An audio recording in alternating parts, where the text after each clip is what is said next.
Boa tarde a todos, todas, todes.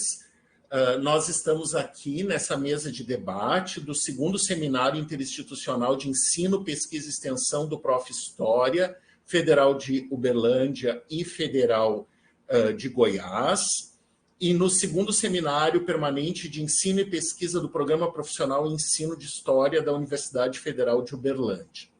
Meu nome é Benito Schmidt, eu sou professor da Universidade Federal do Rio Grande do Sul, sou professor do núcleo URGS, né, que é a Federal do Rio Grande do Sul, do Prof. História. Fico muito feliz com o convite, queria agradecer à Universidade Federal de Uberlândia, na pessoa da professora Mara, e a oportunidade de conhecer trabalhos tão interessantes, tão inovadores, né, no campo do Prof. História. E nós estamos aqui com a mestranda Ana Carolina do Carmo e Fabrício Guimarães, que vão apresentar suas propostas de pesquisa. Ainda temos a apresentação do Marcivon, que, em função de questões profissionais, vai chegar um pouquinho atrasado. E o objetivo, né, é que essa sessão seja uma sessão, não é uma banca, né, por enquanto, mas que seja uma sessão de conversa, de troca de dicas, sugestões e assim por diante. Tá?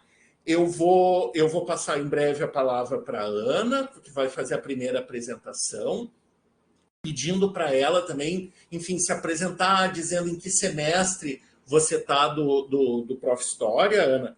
Eu só vou te pedir um momentinho só para começar a contagem do tempo, e eu sou meio atrapalhadinho aqui, vamos ver, relógio, cronômetro. Então, você pode iniciar, por favor. Bom, boa tarde a todos, né? Meu nome é Ana Carolina do Carmo Silva, eu sou mestranda do Prof. História na Universidade Federal de Goiás. Atualmente estou iniciando o segundo ano do mestrado, né? Se eu não me engano, o terceiro semestre, e sou orientada pela professora doutora Ana Carolina Eiras Coelho Soares. O projeto sofreu algumas alterações desde que eu enviei o resumo, porque a gente acabou recebendo o feedback do projeto das professoras e depois de algumas conversas e contribuições da minha orientadora, a gente pensou em modificar algumas coisas, né? A primeira grande modificação, assim, foi alguma coisinha no título, né? Que o título é Zines, Transgressão e Existência. Discussões sobre a lesbianidade no ensino de história a partir da produção escrita de Vange Leonel, entre 1997 e 2001. Então, anteriormente, não tinha produção escrita, né? Tinha só Vange Leonel. Então, fui orientada a deixar mais específico, até para quem já for ler o título, saber mais ou menos quem foi Vange Leonel, né? O percurso da pesquisa... o meu tema ele foi escolhido quando eu tive o contato com as primeiras disciplinas do Prof. História, né, que foi a disciplina de Ensino de História e as Relações de Gênero, Ensino de História da África e da Cultura Afro-Brasileira e as suas respectivas bibliografias. Realizei algumas pesquisas iniciais, né, pesquisas bibliográficas e online, buscando trajetórias e obras de mulheres lésbicas que poderiam ser objeto de estudo e documentação. O objeto de estudo e a documentação foi uma parte onde eu determinei qual seria o objeto de estudo, né, e qual seria a delimitação do tema. Então, após essas pesquisas iniciais, eu acabei me deparando com a trajetória da Vange Leonel, e aí encontrei nela o meu objeto de pesquisa, né, e a delimitação temática do meu tema. A lacuna de pesquisa e o problema de pesquisa, algumas perguntas foram consideradas durante o processo dessa pesquisa inicial, né, e aí tais como o que tem sido escrito sobre as lesbianas, onde as suas falas aparecem, quem são as lesbianas, né? O que é ser lesbiana numa sociedade de matriz heterossexual, né? Quais os sentidos contidos no silêncio e no apagamento da lesbianidade no ensino de história, como transgredir esse silenciamento e possibilitar a visibilidade da existência lesbiana no ensino de história. E, por último, como ensinar uma história plural se não existe a presença de mulheres lesbianas na história? Então, foram todas perguntas que foram aparecendo durante esse momento de início de pesquisa e delimitação da temática. O referencial teórico, né? No início, houve um levantamento bibliográfico e a fundamentação teórica e metodológica mediante uma realização de uma leitura flutuante do documento selecionado, né? O documento que eu selecionei para fazer a análise é um livro, que é basicamente uma coletânea que reúne todos os textos de uma coluna publicada em uma revista. Mais para frente eu vou explicar o porquê dessa escolha, né? E aí alguns termos e conceitos foram aparecendo como termos importantes dentro desse processo, né, como feminismo e lesbianidade, heterossexualidade compulsória, sistema heteronormativo, identidade lesbiana, ensino significativo e engajado, e fanzines como recurso didático pedagógico. Então, foram alguns termos, alguns conceitos, algumas noções que eu comecei a pensar em trabalhar dentro da pesquisa, né? E aí teve a parte dos objetivos e hipóteses. Deixa eu ver aqui, não dá para subir. Vocês estão conseguindo ver o slide? Então, né? Agora sim, isso. Essa última parte parece que está cortada. E eu não consigo diminuir. Não, mas tranquilo, pode ir falando. Não, beleza. E aí, na etapa de objetivos e hipóteses, foi quando ocorreu, né, a formulação das hipóteses, dos objetivos, os indicadores que iriam orientar a interpretação e preparação formal do material, né, etc. Na introdução, né, o que acontece? Quando a gente vai pesquisar sobre... Ana, desculpe, agora a introdução está cortada, assim, tá só, parece um... Agora sim. Agora isso, tá, beleza. Agora... Então, assim, quando a gente sabe que ainda hoje a história produz muito pouco sobre lesbianidade, né? E que existem ainda nuances e aspectos a serem relevados, né? Sobre essa questão. E aí a problemática que acontece é que tanto na academia quanto na sociedade em geral, as representações que a gente tem são marcadas pela heteronormatividade. E isso acaba que invisibiliza e apaga as lesbianas no processo histórico, né? E aí, esse apagamento vai proporcionar um desconhecimento das formas de existência, das especificidades e das diversidades dessas mulheres, né? Então, o tema de pesquisa é discussões sobre lesbianidade no ensino de história.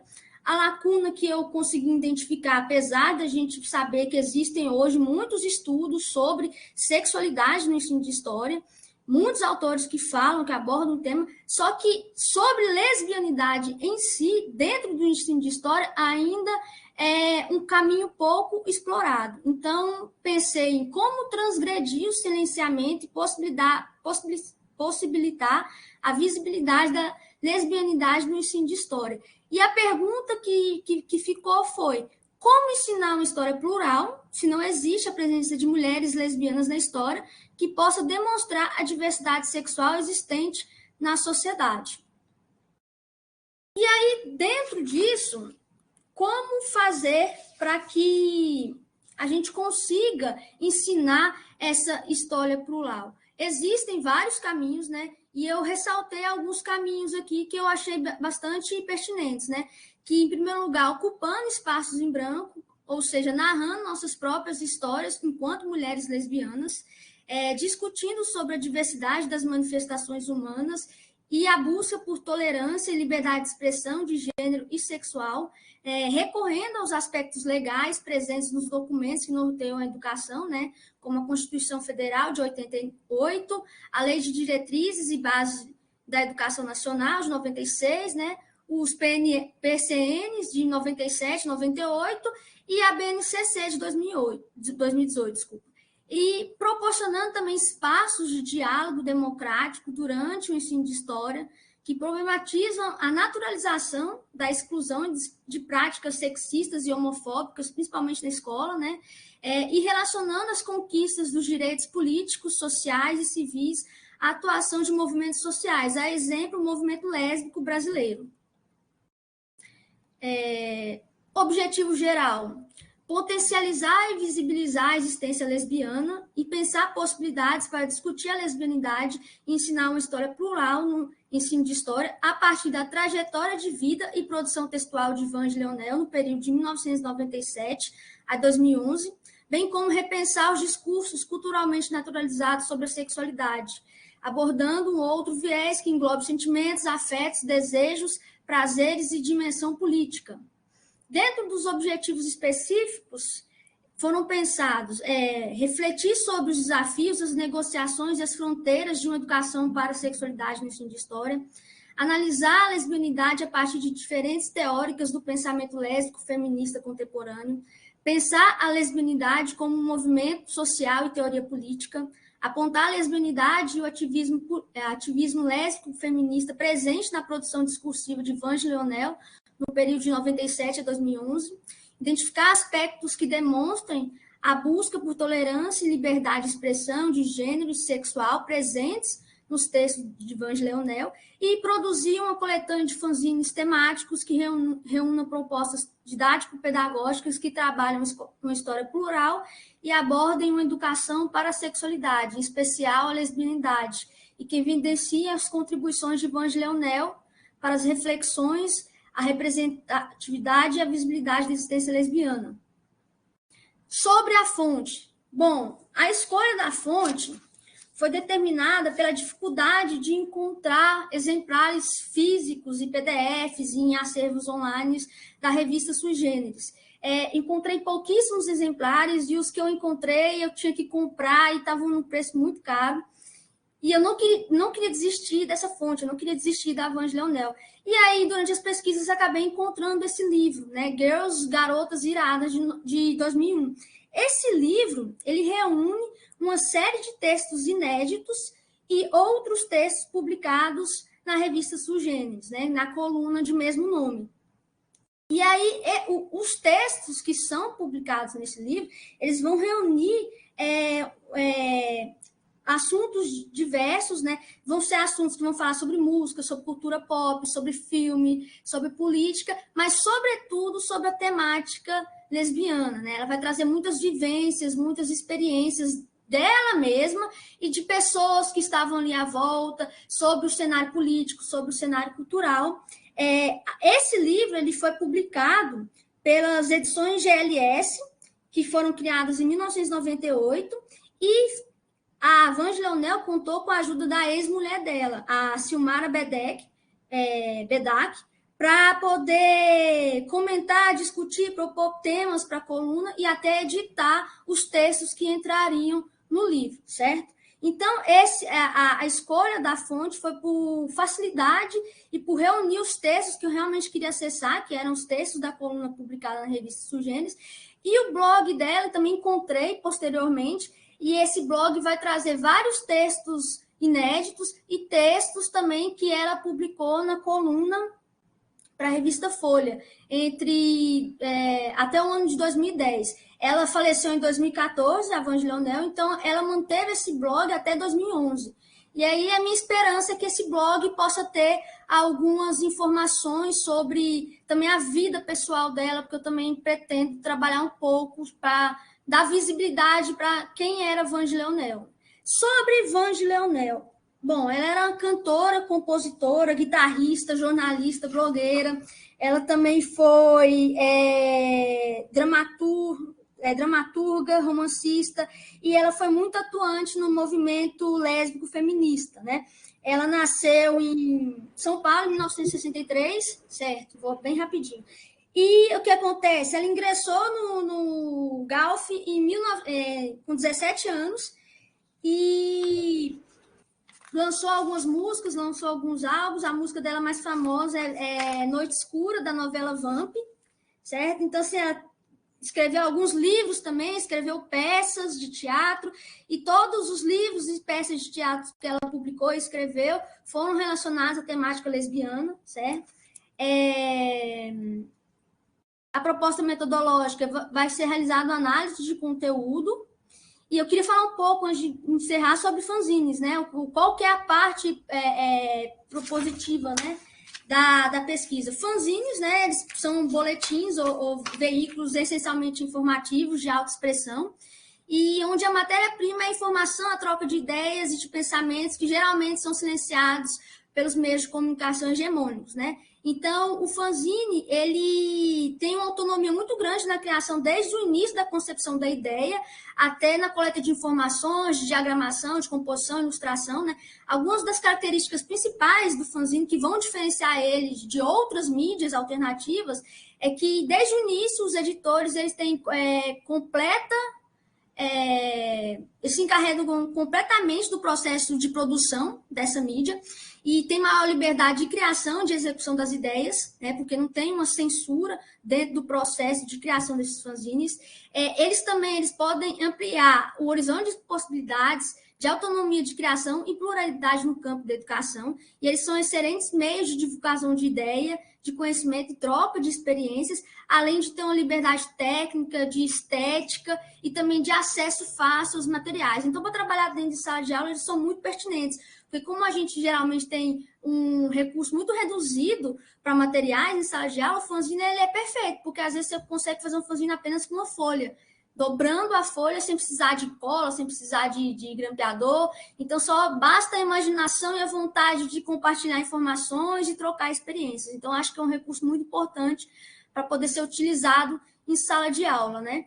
E dentro das expectativas, dentro da parte propositiva, eu espero que os fanzines possam proporcionar a construção de pontes entre o fanzine e os processos de construção de conhecimento para possibilitar possibilidades pedagógicas, e o fanzine possa oferecer a prática docente, né?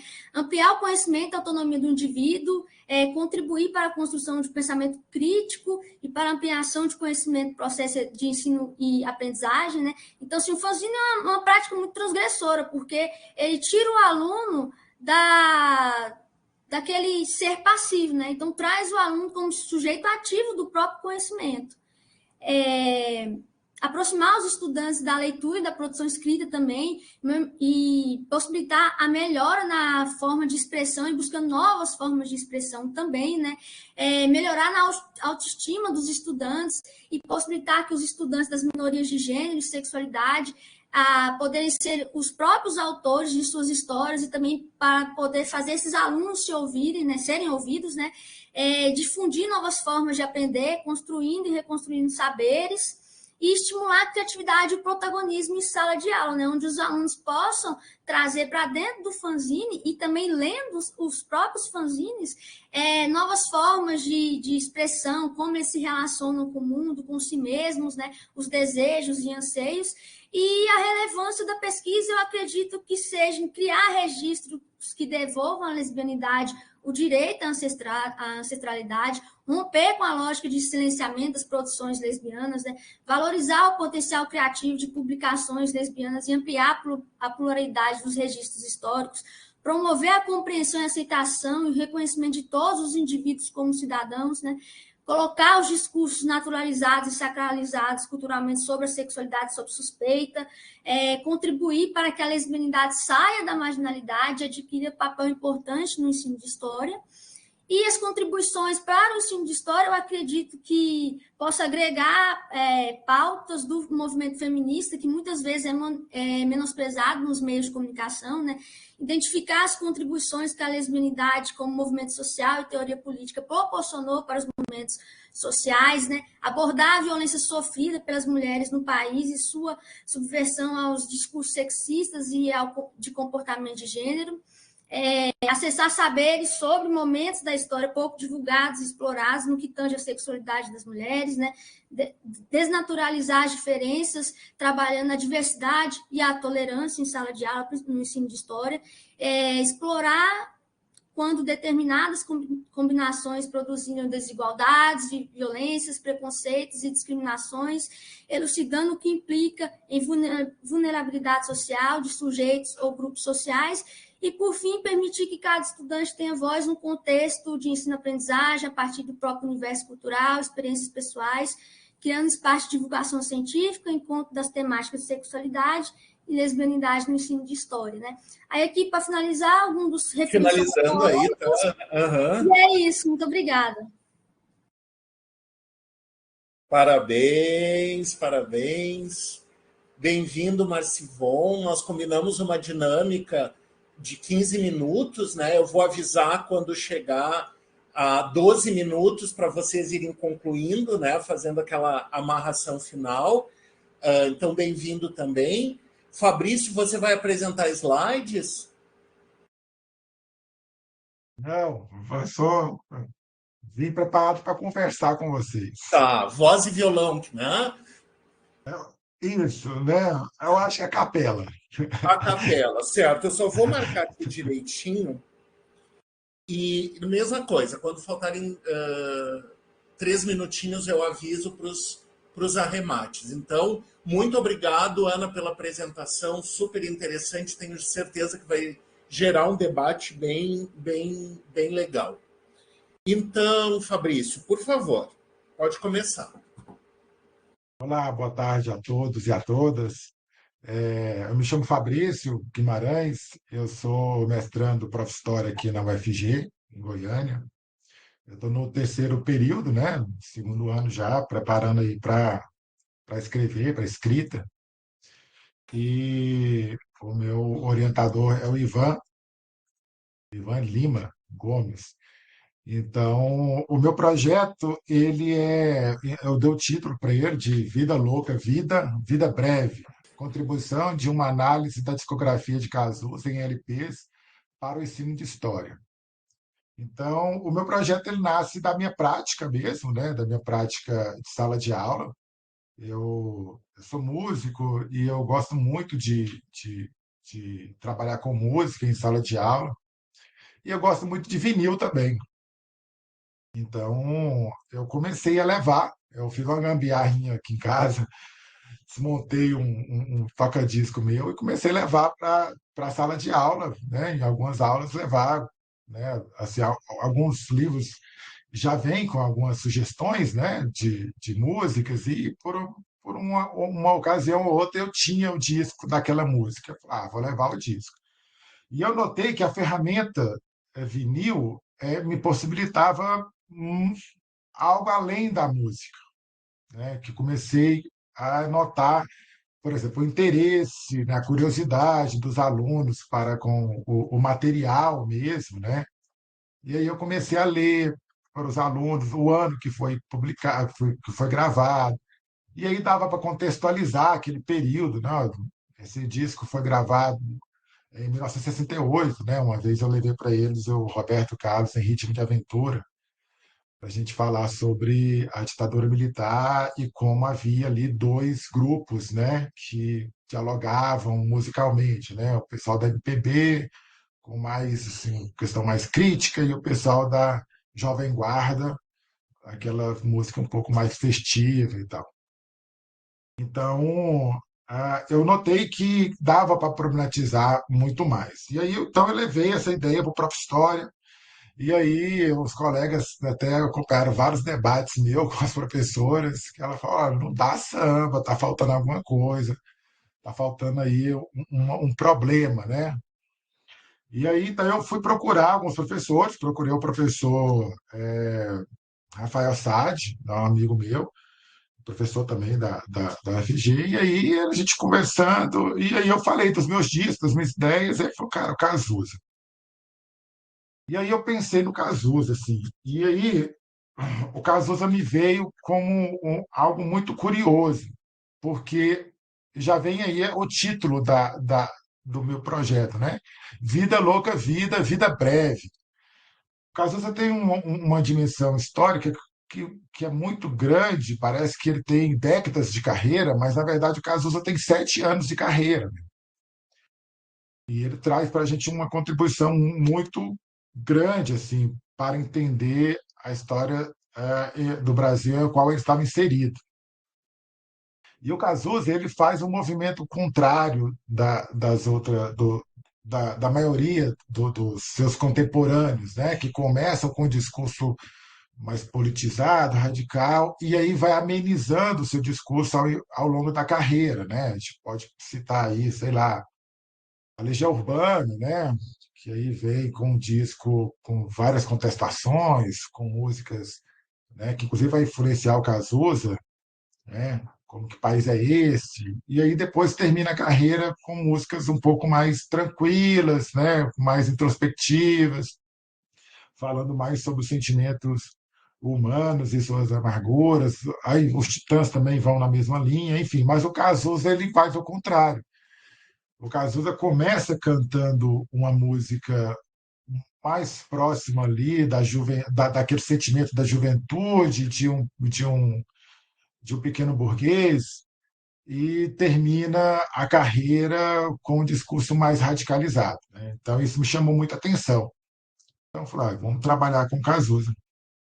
E aí, então, eu montei esse projeto das contribuições da análise dessa discografia, né, para o ensino de história, como é que eu posso analisar a discografia do Cazuza, o seu discurso, inserido naquele período, que é um período, né, de redemocratização, né?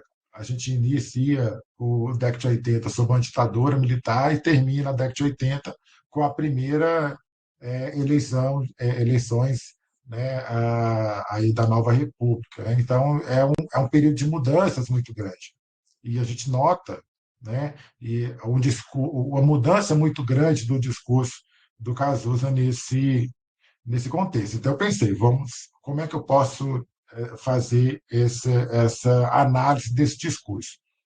E aí vem a minha experiência na sala de aula, entendendo que esse discurso ele não é só um discurso é, das letras, é um discurso poético, mas ele também é um discurso de imagem, né? A gente pode citar, por exemplo, a capa do disco Ideologia, onde traz ali vários símbolos, né, de várias ideias ideológicas, né? Na época, inclusive, houve um debate. Hoje, eu acho que geraria um debate muito grande, porque na capa do disco há a estrela de Davi e no centro a suástica, né? Então, eu veio assim, é uma capa pensada mesmo para a gente refletir sobre essas ideologias, né? É apresentada a palavra como se fosse ali um menu de ideologias que você pode escolher. Porque aí tem isso. Esses discursos de imagem, de som, vai dialogar com a letra, né? Então, porque nós temos ali uma série de ideologias e na música fala, ideologia, eu quero uma para viver. Dentro do contexto que estava vivendo, né, há ele e é refletido isso em entrevistas, né, no livro da mãe do Cazuza, em entrevistas que ela já deu. A última que eu vi foi para a cor do vinil, né, que é o som do vinil, que é do Charles Gavan, um programa. Ela deu uma entrevista para ele e ela fala que ele realmente estava nesse período, ele passou por experiências que vão deixar ele sem acreditar no futuro, né? Então ele tinha uma fé muito grande na redemocratização, logo veio a doença, então ele reflete isso na música. Então a proposta é fazer essas análises, né? E aí, então a gente tem essa preocupação em inserir o indivíduo dentro do processo histórico. Então, aí eu usei para isso, né, como referência teórica, o Edward Palmer Thompson, né? E o Thompson, então, ele vem com o seu conceito de experiência, né? Então, as experiências dos indivíduos, elas vai trazer o indivíduo para dentro da experiência histórica, né? Dentro da história. Porque o Thompson ele escreve um livro criticando, né, o estruturalismo do Althusser, né? Então, nessa crítica, que é uma coisa meio mecanizada, né, do estruturalismo, né, estrutura, superestrutura, aquela coisa que as pessoas se diluem dentro disso e acabam desaparecendo. Então, o Thompson, com o seu conceito de experiência, ele volta a inserir o indivíduo nesse contexto, né? E aí, mais uma vez, eu trago o exemplo dos contemporâneos, músicos contemporâneos do Cazuza, músicos e compositores, né? Que fazem esse trajeto ao contrário, né? Do Cazuza. Parte de uma radicalidade vai diluindo o seu discurso, um discurso um pouco mais brando, e o Cazuza, ao contrário, ele vai radicalizando. Então, claro que as experiências pessoais do Cazuza, as experiências coletivas de Cazuza, vai interferir nesse seu discurso, nessa mudança de seu discurso, como que ele vai perceber a sociedade e vai refletir isso na sua produção cultural. Né? Então, é só para citar um texto aqui do Thompson, né? Se você vou pedir licença para ler, o Thompson diz assim: os homens e mulheres também retornam como sujeito dentro desse termo, não como sujeitos autônomos, indivíduos livres, mas como pessoas que experimentam suas situações e as relações produtivas determinadas como necessidades, interesses e como antagonismos. E, em seguida, tratam essa experiência em sua consciência e sua cultura, das mais complexas maneiras. E, em seguida, agem, por sua vez, sobre sua situação determinada. Então, nesse sentido, eu quero, né, estabelecer como que as experiências que o Cazuza vai vivenciar para que ele, na sua produção cultural, ele age de maneira um pouco mais singular do que os seus contemporâneos, né? E, claro, refletindo aquela dinâmica da sociedade também, porque a sociedade a gente entende, né? E aí eu vou usar o napolitano agora, eu não vou saber citar agora porque eu não separei aqui. Mas a ideia do napolitano é de que se uma canção ela é aceita popularmente ou faz sucesso, se entende que aquele discurso daquela canção também é aceito, né, por essa população. Então, de forma que aquele discurso reflete o pensamento daquela população, daquele público, naquele momento histórico. Então, se o discurso do Cazuza ele é um pouco mais contestador na segunda metade da década de 80, é porque aquelas experiências que ele viveu e que, claro, vivenciaram também os seus contemporâneos, vai fazer com que há um discurso um pouco mais contestador, de forma a não ter mais aquela esperança que se tinha durante as diretas já, durante a redemocratização, e aquela desesperança que vivenciamos durante o governo Sarney e as suas diversas crises, né? Então é isso que quero elencar. E aí, como um referencial, né, histórico de estudo sobre o período, eu quero usar o professor, né, aqui da UFG, o professor Davi Maciel. Né, o professor Davi Maciel escreveu duas obras, né, sobre o processo de redemocratização, né, a Argamassa da Ordem, e depois ele vai escrever também a sua tese de doutorado sobre o primeiro governo Sarney e a eleição do governo Collor, né?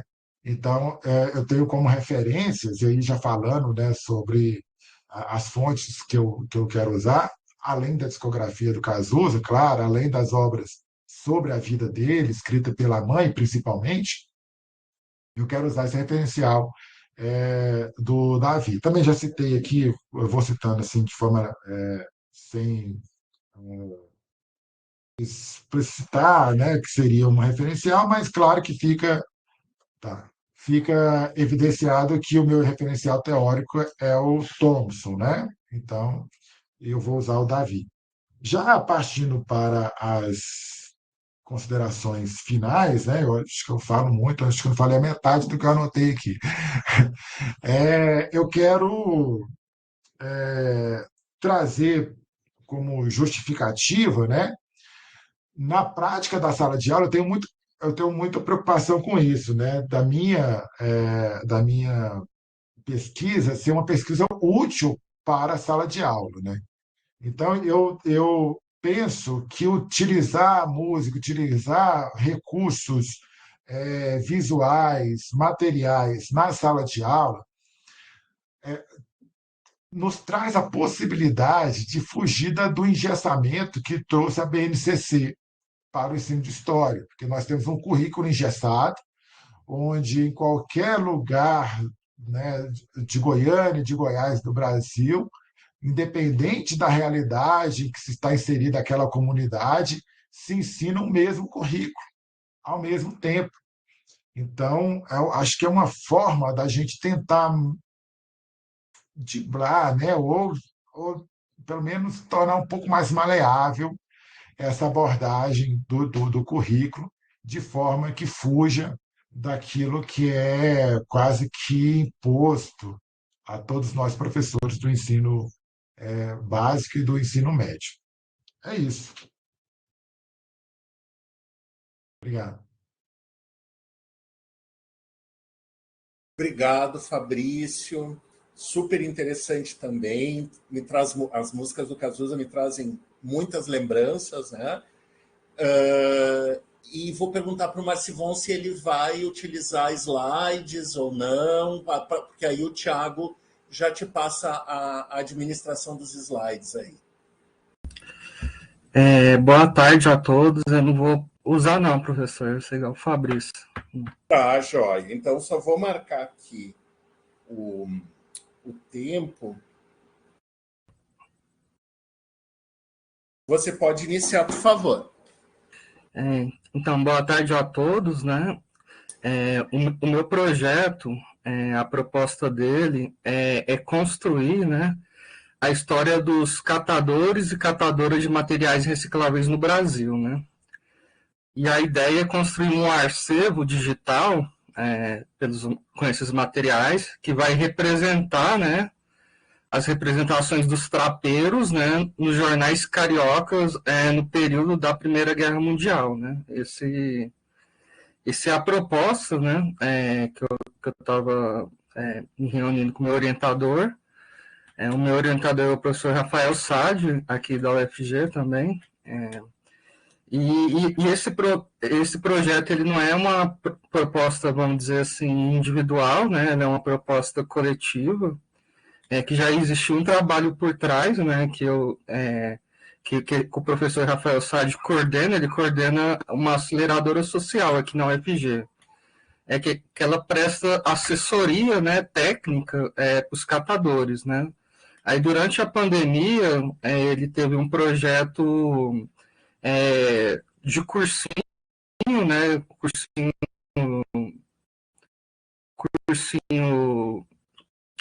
para o Enseja, né? Que é uma prova nacional que o pessoal que não terminou o ensino fundamental e o médio fazem para ter o certificado.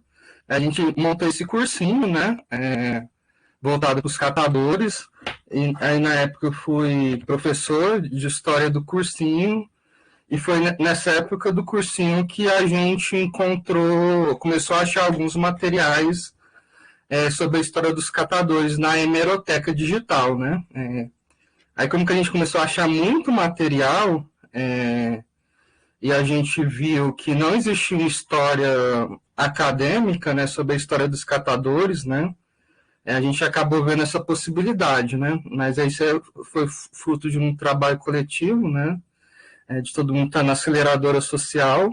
Aí a ideia, né, com esses materiais que tem nessa hemeroteca digital, né, que ela tem um grande acervo de jornais, é construir essa história dos catadores, né, que ali, na Primeira República, eles são retratados como trapeiros, ali principalmente no Rio de Janeiro, no Entre Guerras, né, que tem mais materiais deles nesse período entre guerras, que foi um momento que aumentou a catação, né, porque teve algumas questões econômicas, né, impactos da Primeira Guerra devido à baixa importação e houve um aumento de uma demanda, né, então foi um momento que os jornais começaram a ter várias matérias sobre os catadores, e depois teve essa questão das políticas higienistas, né, que começaram a ser citadas, né, então nesse leque de 14 a 19, que é o período da ideia inicial de fazer essa pesquisa, tem muitas matérias sobre os catadores, né? Aí nas orientações, né, com a disciplina que a gente fez no semestre passado, alguns professores até orientaram a gente expandir o recorte temporal, né, mas como que eu não consegui reunir mais depois com o meu orientador, aí ainda não foi definido que a gente vai fazer essa mudança. Porque a gente achou também materiais um pouco mais escassos da época da escravidão, como que os catadores tivessem uma origem ali nos escravos tigreiros, na escravidão, que eram escravos que recolhiam os dejetos das casas, né, em uns baldes que chamavam tigres, né? Por isso que era escravo tigres. Aí eles iam lá e despejavam no mar, no rio, né? E eles eram assim, dentro dos escravos, eles eram os mais marginalizados, né? E aí também uma professora também deu essa ideia de expandir para essa representação dos trabalhadores marginais, né? Dentro da República Velha. Então, assim, algumas dessas questões estão em adequações, né? Houve algumas sugestões da professora Capel, mas como que eu não tive mais orientação desde que a disciplina terminou, eu trabalhei com o que eu já tinha do pré-projeto que eu tinha escrevido, né? Aí pode ser que algumas coisas a gente faz algumas adequações.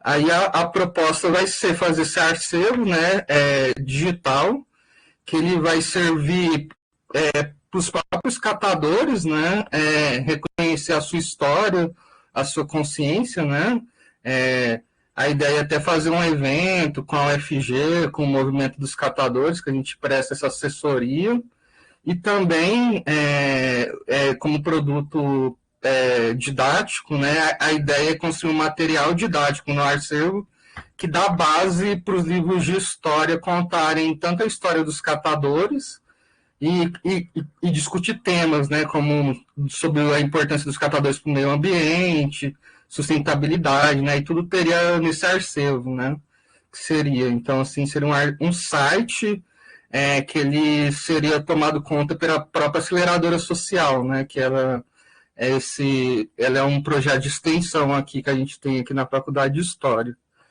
Aí a proposta é essa, né, de construir esse acervo, né, com esses materiais, aí sobre fundamentação teórica, né, assim, o principal teórico que eu pretendo utilizar, ele chama Mikhail Bakunin, ele é um teórico anarquista, né, ele tem uma leitura de classe que é um pouco diferenciada da leitura marxista, né, há quem diga assim que o Bakunin ele seria o pai do lucro proletariado, que era um termo usado na época, né, que seria esse proletariado mais marginalizado, né, enquanto que o marxismo ortodoxo tem uma certa ligação com o operariado fabril, né, o Bakunin ele fala da potência dos incivilizados, né, tem várias citações dele sobre isso, né, e lá na Europa, já no século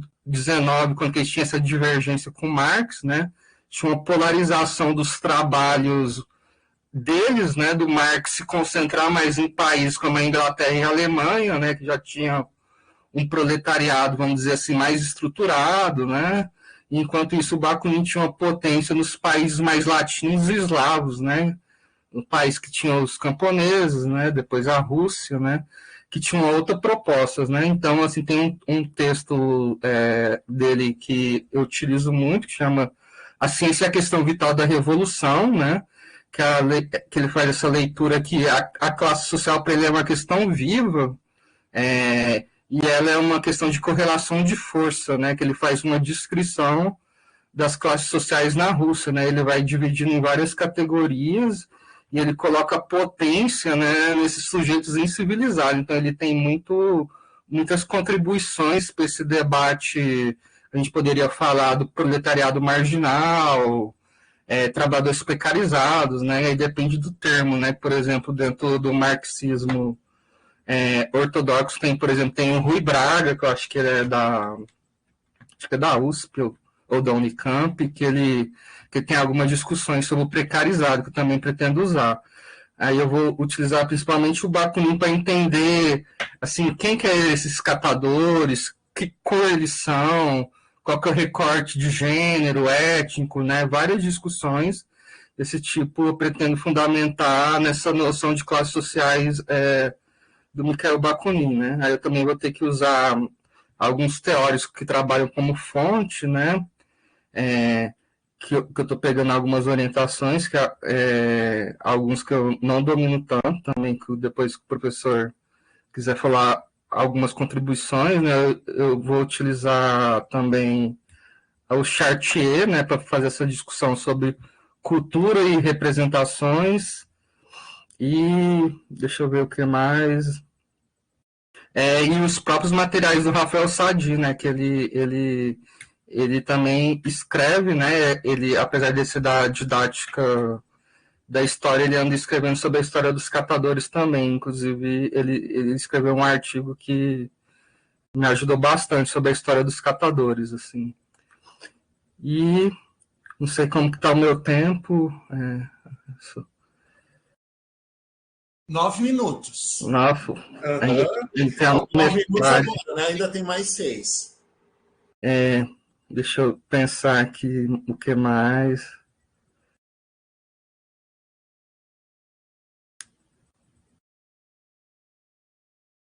Aí os objetivos principais seria isso, né? Sendo que os objetivos específicos, né? É analisar os impactos da Primeira Guerra Mundial na fabricação e na importação do papel, né? E no aumento do número dos catadores na cidade do Rio, né? Que aumentou bastante, né? Por causa dessa questão da Primeira Guerra.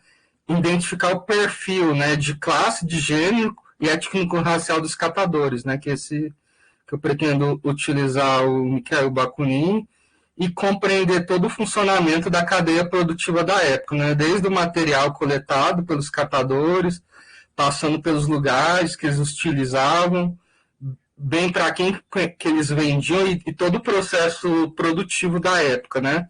Analisar as raízes culturais e econômicas, esse processo de repressão e proibição que houve no processo de catação, principalmente na cidade do Rio de Janeiro, entre 14 e 19, né, que coincidiu com essa época dos aumentos das políticas higienistas, né, que foram expulsos de cortiços, né, e tinham várias matérias nos jornais sobre isso, né.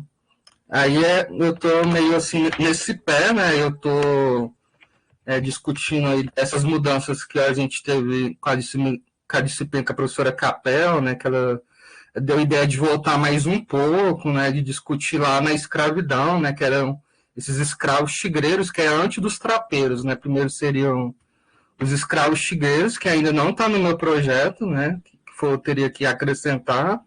Aí o meu recorte está mais nesses trapeiros aí da Primeira República, né, 14 e 19, né, e só que eu queria fazer desde lá de trás até a atualidade, assim, aí, né, nessa parte, desde a minha última orientação, ainda não tive mudanças, mas eu tenho os materiais, né, lá na hemeroteca lá, que digitar, sai várias coisas, assim, não tinha pensado até fazer um slide, só que não deu tempo, né, eu até avisei que eu mudei de trabalho tem umas 2 semanas, eu estava pensando que eu nem ia conseguir apresentar, mas acabou que deu certo. Assim. Eu acho que é isso aí, o resto, que tiver mais alguma questão, eu falo aqui no debate. Muito obrigado.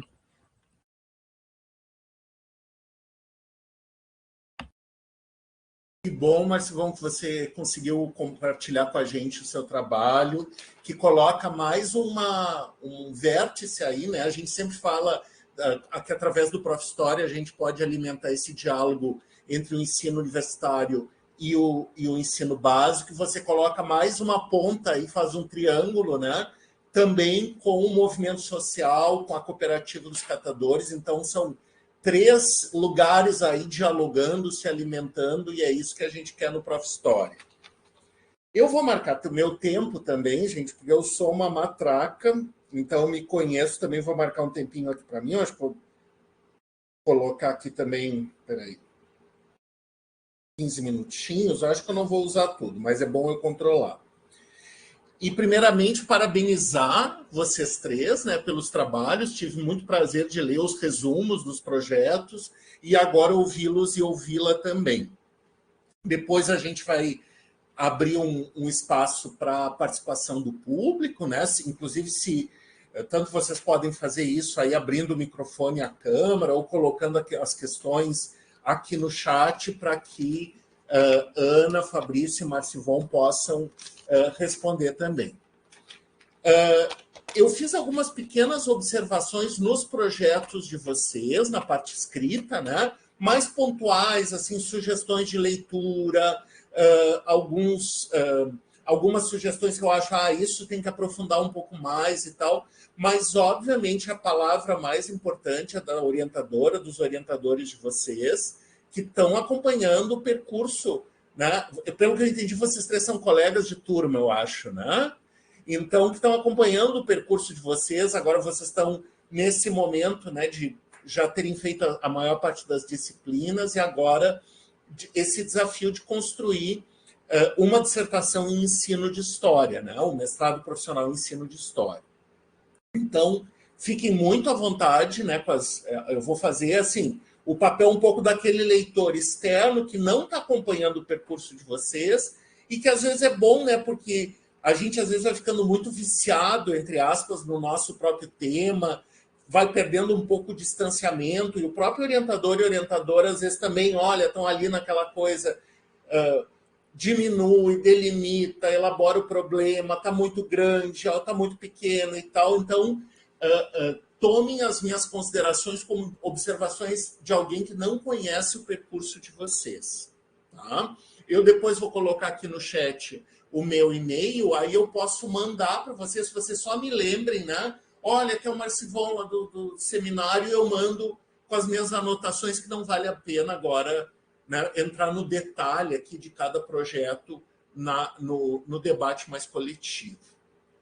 Eu queria também que, quando vocês começarem aí a rodada de conversas, que vocês também se apresentassem um pouco como profs, né, assim.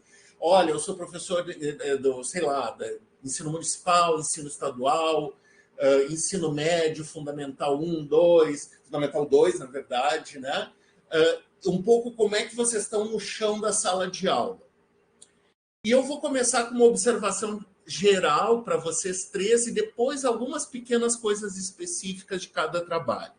Eu anotei o seguinte, é bem pequenininho, tá? Lendo os trabalhos de vocês e agora ouvindo, né, pode ser uma impressão errada e aí vocês vão me corrigir. Eu estou aqui para provocar vocês, né? Mas lendo e ouvindo agora vocês, a impressão que me dá é que vocês querem fazer uma pesquisa histórica. No caso, né, dos dois primeiros trabalhos, uma pesquisa sobre o período da redemocratização brasileira. O que eu acho muito importante, agora a gente está falando, né, 60 anos da ditadura, toda essa coisa do Lula ter proibido aí as comemorações, né, não é comemoração, mas a homenagem às vítimas, e que a gente tem que falar da ditadura, mas nós temos que falar muito do processo de redemocratização brasileiro, até para entender que democracia é essa que chegou até nós, né, com seus limites, com as suas potencialidades também. E a Ana e o Fabrício querem trabalhar esse período da redemocratização a partir de personagens específicos, para chamar atenção para questões que não foram chamadas. Eu não sei necessariamente, Fabrício, se tu quebras com a BNCC. O conteúdo da redemocratização é um conteúdo da BNCC, só que visto de uma forma diferente, por um olhar diferente, de vamos chamar assim, de um intelectual, né, de um artista como Cazuza. Então, e o Marcivon querendo trabalhar com um período também republicano, ainda talvez indo um pouco para trás, indo um pouco para frente, mas tentando entender as exclusões dessa nossa república. Mas o que me chama a atenção? Que vocês querem fazer uma pesquisa histórica, então vocês indicam fontes, indicam metodologias para trabalhar essas fontes, e me dá a impressão que o ensino de história só chega depois, né? Ou seja, vocês querem fazer uma pesquisa sobre a Vange, sobre o Cazuza, sobre os trapeiros, mas depois entra a questão de o que vocês vão fazer com isso em função do ensino. E me dá um pouco a ideia, estou provocando, tá? Que os objetivos de ensino e de aprendizagem estão aí nos trabalhos de vocês. mas que eles ficam um pouco secundarizados. Eu sinto nos trabalhos de vocês, embora a Ana tenha falado dessa questão do fanzine como um espaço de ação, né, das turmas, dos estudantes e das estudantes, pouca participação dos estudantes na construção das propostas de vocês. Né? Quer dizer, eu vou fazer e talvez seja porque eu não tenha acompanhado vocês, mas parece que surge, talvez o trabalho do Marcivon tenha essa ligação com a cooperativa e tal, mas parece que surge pouco da sala de aula. Né? Parece que vocês vão levar um tema interessante para a sala de aula, que é os temas da redemocratização, das lesbianidades, do rock, enfim, né? Dos trapeiros, mas assim, como é que as turmas que vocês vão trabalhar com essas questões, como é que elas entrariam na construção das propostas, e não só como receptoras das propostas? É isso que eu quero dizer. Tá? E aí eu pergunto para vocês, né, será que só os temas, Avanjo, Cazuza, os trapeiros, e os suportes inovadores, como fanzine, disco em vinil, acervo digital, esses suportes, não é novo, o disco de vinil não é novo, mas novo no seu uso em sala de aula, né? Mas será que só essa inovação resolve essa questão de uma maior participação coletiva na construção das propostas? Então, a impressão que eu tenho é essa, que tem uma proposta de pesquisa super interessante, mas aí, em algum momento, mas temos que fazer com o ensino também. Então, eu vou fazer isso, vou fazer fanzine, vou fazer... a questão do Cazuza, eu até não entendi bem se isso vai ser também um suporte digital, uma espécie de guia. E o acervo digital, será que resolve nessa... Porque senão a gente vai fazer um pouco o que a gente critica, né? Quer dizer, eu tenho que dar aula de Revolução Francesa. Então, vou lá, escrevo no quadro sobre a Revolução Francesa. Só que em vez de escrever sobre a Revolução Francesa, eu vou escrever sobre a Avanjo, sobre o Cazuza, sobre os trapeiros. Não sei se vocês estão entendendo onde eu quero chegar. Né? Então, me parece que assim, talvez fosse importante pensar mais sobre o que eu quero ensinar com isso, o que eu quero que minhas turmas aprendam com esses projetos. Né? Vocês dizem isso um pouco, mas eu acho que teria que ser mais evidenciado na proposta de vocês. Por exemplo, a Ana disse que vai fazer vai mediar que a turma faça fanzines. Mas como é que passa de Vange Leonel para fanzine? Né? Quer dizer, vai ter uma aula, eles vão pesquisar sobre a Vange. Onde é que entram os fanzines? Né? Vai ter uma aula, por exemplo, tu usa termos aí bem que não são tão comuns assim, né? Lesbianas, por exemplo. Né? Quando é que isso vai ser conversado com os alunos? Vai ter uma aula expositiva, vai ter uma pesquisa, né? Como é que tu vai apresentar Vange, vai apresentar música, vai apresentar trechos desse livro, pequenos trechos, né? Para que turma, para que ano? Né? Então, eu estou falando da Ana, mas eu acho que vale para vocês três. Assim. Então, como é que isso entra numa sequência? Por exemplo, a gente vai fazer uma aula para perguntar... Vocês já ouviram falar em Cazuza? Quem era Cazuza?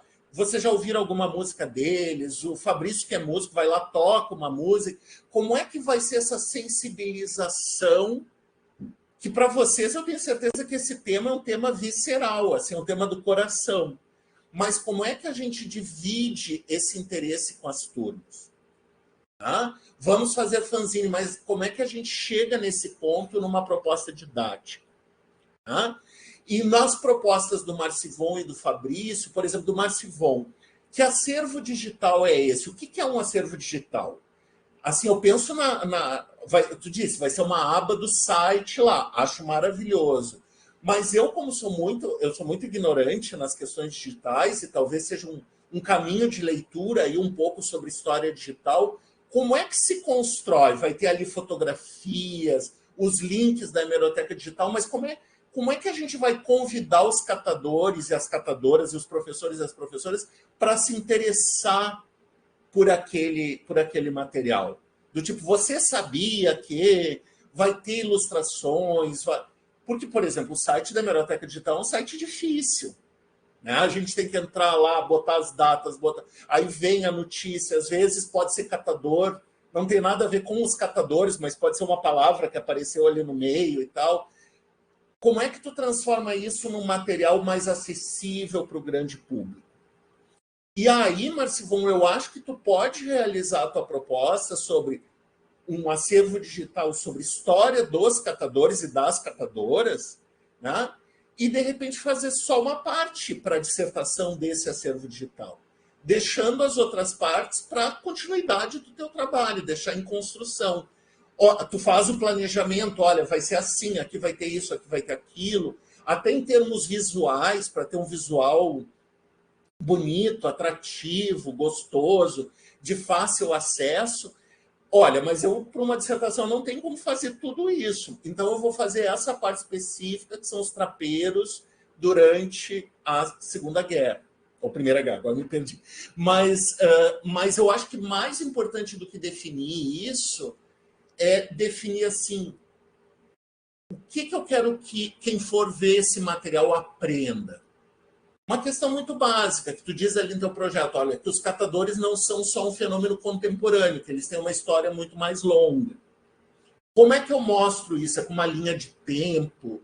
É com um pequeno texto? E como é que eu posso, por exemplo, fazer com que os catadores participem do projeto? Com as suas histórias. Será que o pessoal não tem algum material em casa, ou tem as suas memórias, ou fazer uma coisa mais colaborativa, de construção? Volta ao problema, não chegar com o material pronto agora. Olha, catadores e catadoras, professores e professoras, agora se virem com esse material. Então, fazer uma construção, e aí eu estou falando com vocês três, mais coletiva dos materiais pedagógicos. Eu acho que vocês têm pesquisas excelentes, mas, como eu disse, eu acho que o ensino... Olha só, ainda falar um monte de coisa, mas já estou com quase 15 minutos. O ensino podia aparecer mais nesse sentido freiriano mesmo, né? de construção coletiva. Né? Mesma coisa em relação ao material do Cazuza. Né?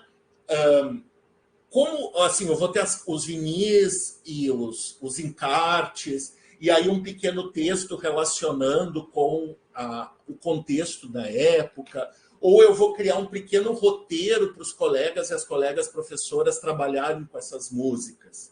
Né? Olha, preste atenção no verso tal, como isso se relaciona com a, sei lá, com a questão tal, não sei o que, enfim. Né? Estou quase terminando, porque meu tempo está terminando também. E eu acho que...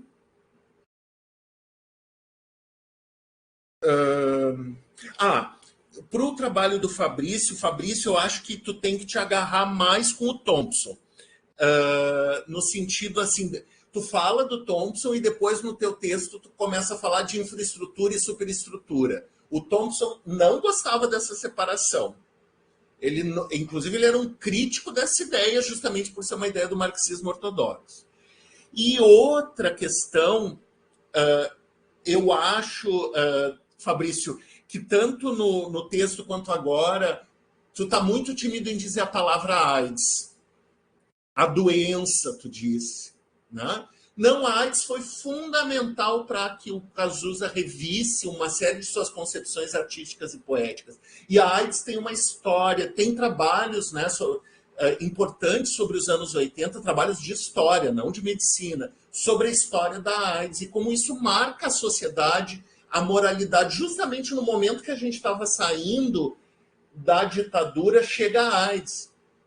Então, todo aquele questionamento, a moral dominante e tal, acaba voltando. E aí tu tem, assim, Margaret Thatcher, Ronald Reagan, dizendo que essa gente, entre aspas, tinha que morrer mesmo. o Papa João Paulo II dizendo que era castigo divino.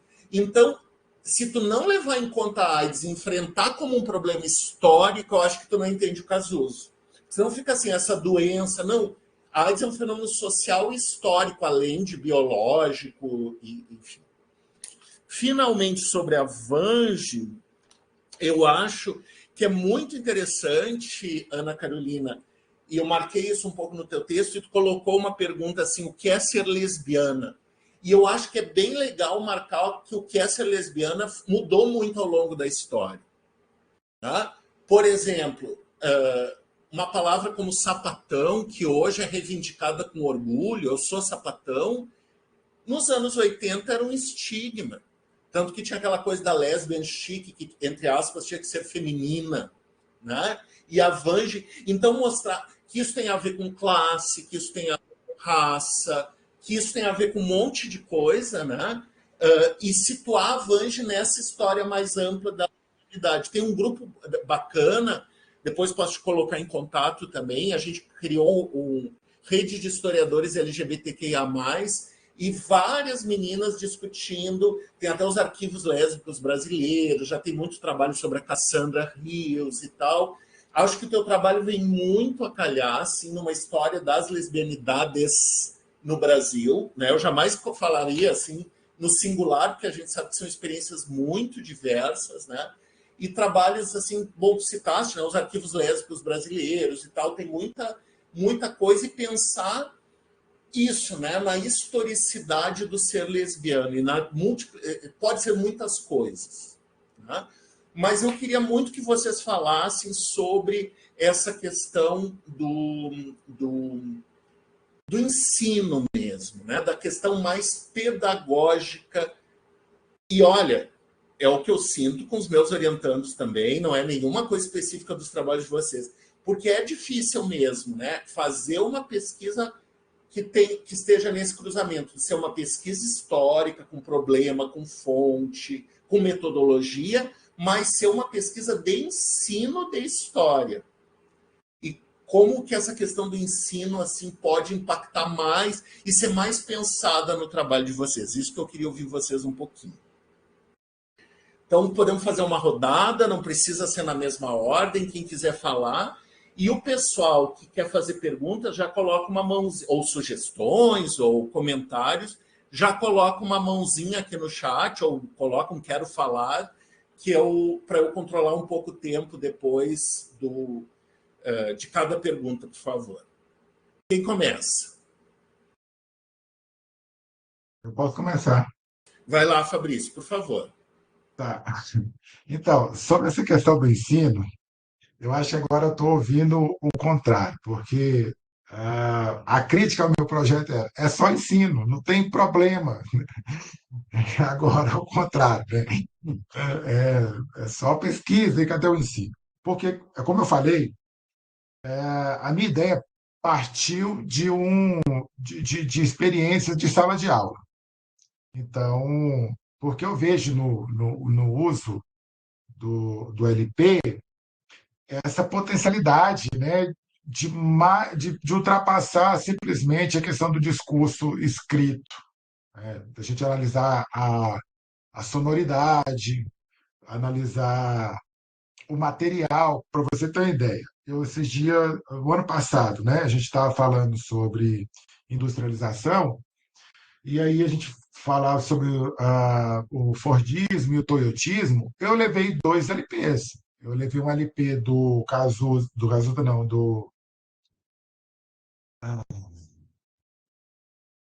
enfim, vou lembrar. E pior que assim,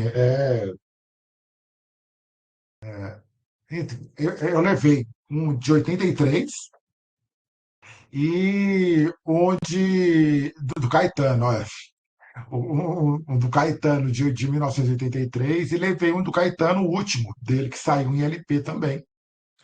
E a materialidade, eu nem toquei os discos, a materialidade já expunha o modelo fordista, aquele modelo em série, todos pretos, que saía ali 100 mil cópias e jogava para as lojas. E aí tinha que se vender. E o modelo como hoje, como se vende hoje, né, que é um modelo onde você compra o LP, aí o LP depois é fabricado, você recebe o LP. Eu participo de um clube de LP, você recebe o LP 2, 3 meses depois da sua compra, né, que é um modelo muito mais próximo do que do modelo toyotista, né? Então, e os LPs são personalizados, eles são em cores diferentes, não é tudo aquela coisa de linha de série, todos aqueles bolachões pretos, né? Esse do LP do caso do. ah, ele é branco, né? Combinando com a capa e combinando com os cabelos grisalhos, né? Hoje do Caetano. E mais caro também, né? Bem mais caro, né? Não, é R$ 100. Mas um LP na época custaria bem menos que isso. O LP preto em série. Eu não sei, porque na época eu não conseguia comprar LP. Eu ficava gravando nas fitinhas. Eu era criança. Então, pode ser que seja mais caro. Eu não sei, aí eu teria que fazer uma pesquisa e fazer a comparação, né, de quanto que seria. Seria uma bacana também. Mas está vendo que eu não usei a sonoridade, não usei a imagem, usei a materialidade do LP. Então eu parti disso, porque eu uso LP para uma série de coisas, né? Mas aí eu não tinha um problema. Aí o problema surge com o Cazuza, né? Mesmo porque, e aí você falou assim, você vai trabalhar com a democratização. Sim, para a gente fechar o problema, mas eu poderia usar, por exemplo, a música Brasil, eu já usei para falar da Primeira República, né? Quem é esse Brasil? Brasil mostra a sua cara, quero ver quem paga, para a gente fica assim, né? Então, e aí se problematiza, né? Quem é a cara do Brasil na Primeira República? São as oligarquias, né? Que é a República Oligárquica, então a cara do Brasil é essa oligarquia. E aí você problematiza, por exemplo, o discurso da história oficial, né? Da grande história, né? Será que é só a oligarquia, só os cafeicultores que movimentavam esse país? Tá aí o Massivão para falar que não, né? E tem o sujeito também marginalizado. Ele pode fazer uma série de questionamentos e que eu achei muito bom você falar sobre isso, porque me encoraja, inclusive, a voltar para aquele meu projeto inicial de trazer mais a sala de aula para o projeto. É isso. Fabrício, mas eu não quis dizer que. Mandei a mensagem ali no chat e escrevi errado. Não é ponto de interrogação no final, é ponto de exclamação. Eu escrevi errado. Para pesquisa e ensino de história também precisa problema. Não é uma contraposição problema e ensino. Não, sim, Mas qual é eu o teu compreendo. problema de ensino de história? Então, como através da materialidade dos LPs de Cazuza é possível ensinar tal coisa?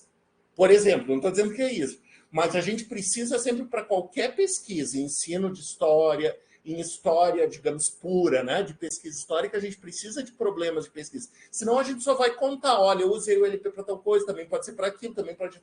Tá, mas vamos focar. Toda pesquisa tem que ter um foco. Mas eu estou pensando na pesquisa de ensino, que é vocês vão ser mestres em ensino de história.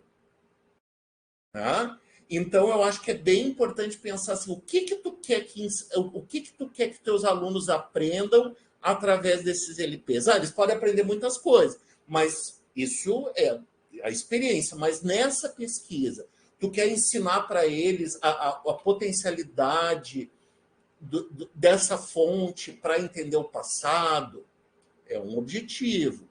Tu quer mostrar para eles a potencialidade da sonoridade, não só da sonoridade, da poesia, dos vinis, dos encartes, das capas, para pensar a redemocratização no Brasil, né?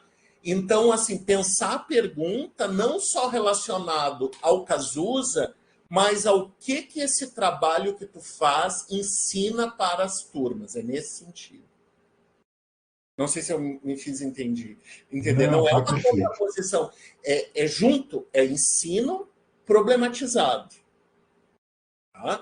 E pensar uma coisa bem importante que eu me esqueci antes, que tu diz assim, o artista, se ele tem venda, ele está expressando um pensamento da época. Mais ou menos, tá? Porque existe uma coisa chamada mercado também, que não só expressa, mas que cria as necessidades. Às vezes não é assim, o artista fala e isso é uma expressão da sociedade. Não, tem um mercado aí querendo vender, né? E que vai lá fazer pesquisa de opinião. Talvez um disco mais ousado agora possa vender mais e tal. Então, não é, tu sabe isso melhor do que eu, né? Que tu convive. Então, e o Cazuza é filho do dono de uma gravadora, né? Então, isso também não pode ser, né? Mas é no sentido de fazer vocês, como tu disse, voltar para a sala de aula, mas voltar com um olhar de pesquisador. Porque vocês têm esse desafio imenso, que é ser analista da própria prática. Em geral, as pesquisas de história, tu vai assistir às aulas de outros e ver o uso de fontes em sala de aula. Não, vocês são, ao mesmo tempo, os executores e os que vão analisar a própria prática. Olha que difícil isso. Quem mais, gente? Ana, por favor. Bom, você pediu para apresentar, né, um pouco sobre minha experiência profissional. Eu dei aula até o finalzinho até o meio de 2023. Depois eu, infelizmente, tive que deixar de dar aula, porque eu ainda não sou professora efetiva, eu sou professora era contratada do estado de Goiás, né? Mas eu comecei a dar aula por volta de 2014. E aí, na verdade, em 2012, eu comecei num programa chamado Mais Educação, que era um programa para oferecer oficinas diversificadas no estado de Goiás. E essas oficinas geralmente eram oficinas mais recreativas, mais lúdicas. Então, foi o meu primeiro contato assim, com alunos, com sala de aula. E eu era muito nova, eu tinha por volta de 18 anos por aí. Então, assim, eu meio que sempre cresci ali em volta de alunos. E como eu aparento ser muito nova, eu sou muito pequenininha, então sempre teve aquela proximidade muito grande com os meninos, né? E aí, em 2014, eu comecei a substituir como professora, até que eu consegui, em 2015, ser contratada e comecei a dar aulas de história, né? Então, eu dei aula durante muito tempo para o ensino fundamental 2, né? Do 6º ao 9º ano, até que a escola virou um colégio de tempo integral. Então, eu comecei em meio período e aí continuei na mesma escola. Eu trabalhei só em uma escola, praticamente a vida toda como professora, né? E aí ocorreu essas transições, né? A gente virou uma escola de tempo integral e aí vieram muitas mudanças e as primeiras mudanças que a gente mais assustou é trabalhar com projeto. E aí a escola passou a ser um colégio de tempo integral e também virou ensino médio. Então, a gente também teve essa mudança de clientela de alunos, a gente teve essa mudança com as idades, a gente teve que repensar toda a escola para atender alunos diferentes, né? E essa escola ela fica localizada perto de um terminal. E era uma escola de periferia, então a gente tinha muitos alunos carentes e muitos alunos vindo de outros setores, né? Então, assim, a gente tinha contato com alunos de Bonfinópolis, alunos do Senador Canedo, que são outras cidades próximas de Goiânia. Então, tinha essa mobilidade, tinha essa troca muito diversa dentro da escola. E aí, procurando meios de trabalhar, desenvolver projetos, né? Que a gente tem uma disciplina chamada eletiva, que são disciplinas, não sei se você conhece as eletivas, né? Conhece, né? Então, beleza. E aí, dentro dessas eletivas, eu sempre gostei muito de trabalhar com fanzines, eu sempre gostei muito de fanzines. Durante a minha adolescência, eu frequentava muito shows de punk, show de rock alternativo, ia muito em um lugar aqui em Goiânia chamado Martins Sererê, que sempre teve muitos shows de punk, de rock, pós-punk, e frequentava também os DCEs aqui de Goiânia. E aí, durante a adolescência, eu sempre tive muito contato com fanzines, eu sempre achei muito legal. E falei, por que não trabalhar com fanzine? Então, de 2014 até mais ou menos 2017, eu trabalhei com um projeto de fanzines dentro da escola. Esse projeto chamava Zicazine, porque foi bem na época da doença, sabe? A Zika, né? Não lembro. Era a Zika, né? E aí eu achei interessante a sonoridade, Zikazine, e aí era Zikazine compartilhando ideias. E aí eu trabalhava com um número reduzido de alunos, porque a gente tinha ali que fazer a inscrição desses meninos para as eletivas, não, então era no máximo 20 alunos. E aí foi um desafio no início, porque os meninos realmente assim não conseguiam entender qual era a dinâmica do fanzine, para que o fanzine servia, né?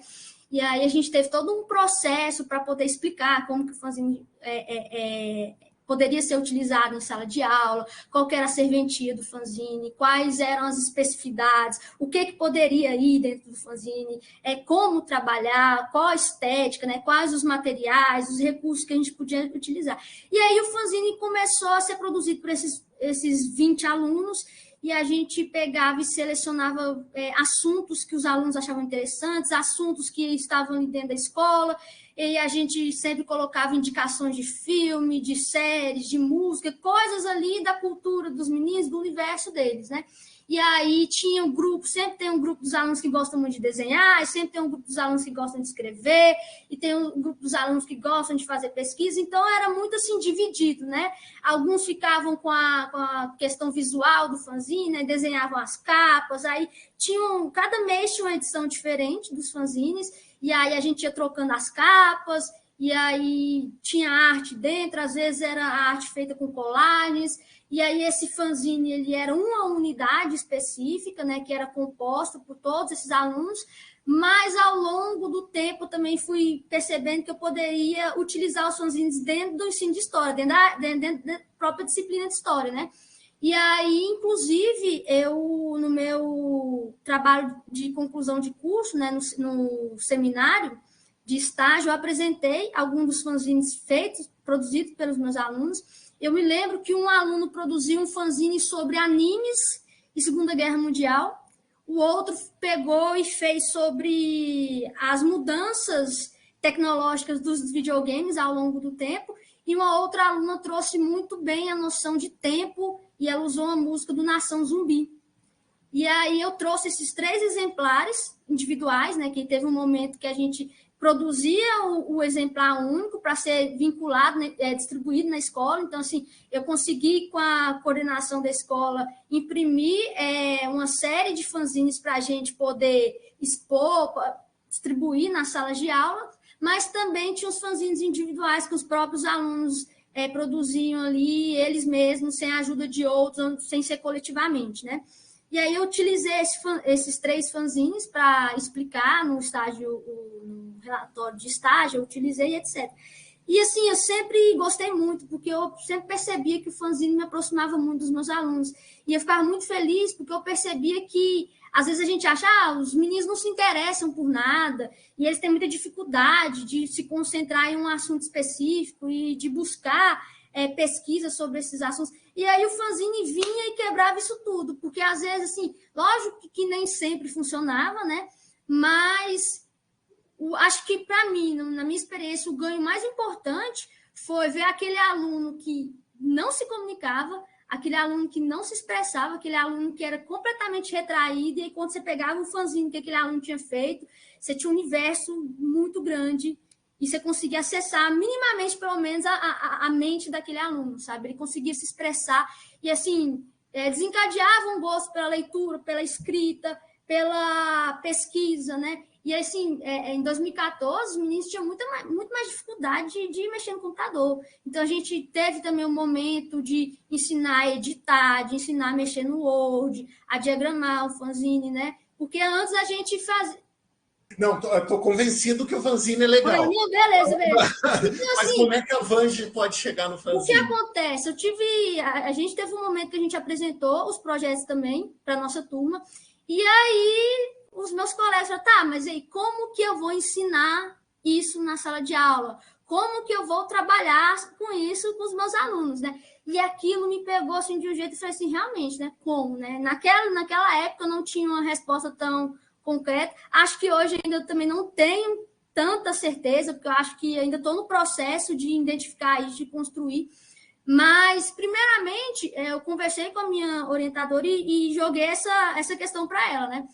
Não, a gente pode sanar essas questões na parte teórica do terceiro capítulo da dissertação, que vai ser totalmente focado no uso de fanzines para trabalhar a fonte, né? Então, assim, eu quero trazer para dentro do fanzine uma perspectiva de ensino engajado e transgressor. Então, para isso, eu vou usar Bell Hooks, né? Então, dentro dessa parte desse terceiro capítulo, eu vou me atentar a explicar como que o fanzine pode ser produzido, quais são os recursos, quais são as qualidades, né, que o fanzine pode agregar com o ensino de história, como que a gente pode utilizar essa mídia, esse recurso na sala de aula. E a produção da coletânea, até o momento eu pensei em produzir 3 volumes, e esses 3 volumes, eles vão trazer, o primeiro volume, eu vou trazer a história, um pouco da história da Vange Leonel, quem é a Vange Leonel, para dar cara a essa personalidade, né? Trazer um pouco sobre a vivência dela na música, trazer um pouco sobre a vivência dela no ativismo lésbico feminista, trazer um pouco sobre, talvez as músicas dela, os livros que ela produziu, um pouco da história dela, para que o aluno possa saber quem foi a Vange Leonel. Só resume um pouquinho, Ana. Certo. E aí, os 2 últimos exemplares dessa coletânea, o segundo vai ser sobre visibilidade e existências lesbianas. Então, até o título já tinha pensado que era O Amor que Ousa Deixar Rastros.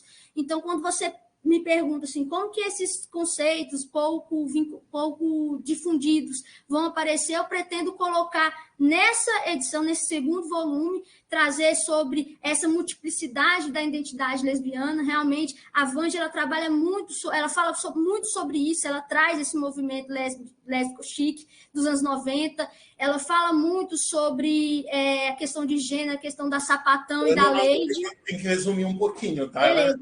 E aí, por fim, o terceiro volume é a história proibida para menores, né, entre aspas, e aí eu penso em trazer o pensamento lésbico feminista e o movimento lésbico, né? Então, trazer quais são as contribuições das lesbianidades para o movimento social, trazer um pouco do contexto dos anos 90, né? O que estava acontecendo ali nos anos 90, qual a participação da Vange Leonel nos anos 90, como que ela trata esses assuntos, né? Como ela também foi uma das primeiras mulheres lesbianas a falar sobre lesbianidades nos anos 90, no período onde a AIDS realmente estava... Fechando. E é isso. Tá. Mas percebe, Ana, que tem uma contradição e que tudo bem, mas tu tem que estar ciente dessa contradição. Primeiro, agora tu me falou uma coisa importante, tu não está em sala de aula nesse momento. Sim. Mas toda a primeira parte do teu discurso, da tua explanação, foi dizendo como o fanzine cria uma cooperação, cada um faz uma coisa diferente, motiva os alunos, Mas não é isso que tu vai fazer. Porque quem vai fazer os fanzines é tu. Sim. Então, não tem essa parte cooperativa, coletiva. Então, assim, uma coisa seria construir, mas eu entendo que não é possível no momento. Esses fanzines com as turmas. Isso, mas aí, para essa questão, eu pensei nos próprios fanzines trazer sugestões de atividades onde os meninos possam estar construindo os próprios fanzines, ensinando alguns modelos bem reduzidos ali, como produzir o fanzine, a estética, os recursos, os materiais mais acessíveis, e propor que o próprio professor possa trabalhar ali em sala de aula com os alunos construindo coletivamente um fanzine ou individualmente, né? A partir dessas temáticas trabalhadas. Isso. Não, isso eu acho fundamental, porque senão fica assim, os fanzines é muito bom, os alunos se interessam, estimulam, eles cooperam, um pesquisa, outro desenho. Não, mas eu vou vir com fanzine. Então, isso tem que ser muito explicado. E eu acho aí tanto o Fabrício, quanto o Marcivon, quanto a Ana, mas Fabrício e Ana que já falaram, eu acho que essa experiência que vocês trazem da sala de aula, né, da vibração que esses materiais, isso tem que estar no trabalho, porque é o saber de vocês como docentes. Vocês não estão no Prof. Histórias para aprender coisas novas só, mas para ensinar também. Então, essa experiência que vocês têm, que a Ana relatou bastante, o Fabrício relatou um pouco, eu acho que as dissertações têm que ter um pouco não, eu não vou usar um bom termo agora, mas meio autobiográfico, assim, sabe? Meio de contar a sua trajetória e como vocês acumulam um saber docente que é muito importante, que só vocês têm, porque vocês estão em sala de aula. Né? Então, claro que é importante não ficar só na experiência pessoal, fazer dialogar essa experiência pessoal com a bibliografia, com a teoria, mas essa experiência é fundamental. Tanto que o prof é para professores. Né?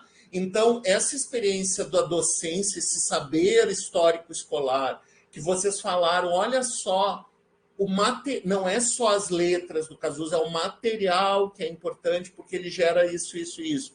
Ou o fanzine, olha, uma turma que todo mundo dizia que não era mobilizada, eu lançava o fanzine, acontecia alguma coisa ali.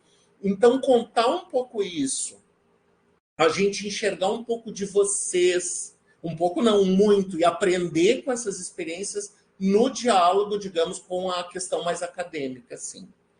Mas antes de passar para o Marcivão, quero saber do Fabrício, como é que está a tua experiência em sala de aula, no momento que tu está lecionando que turmas?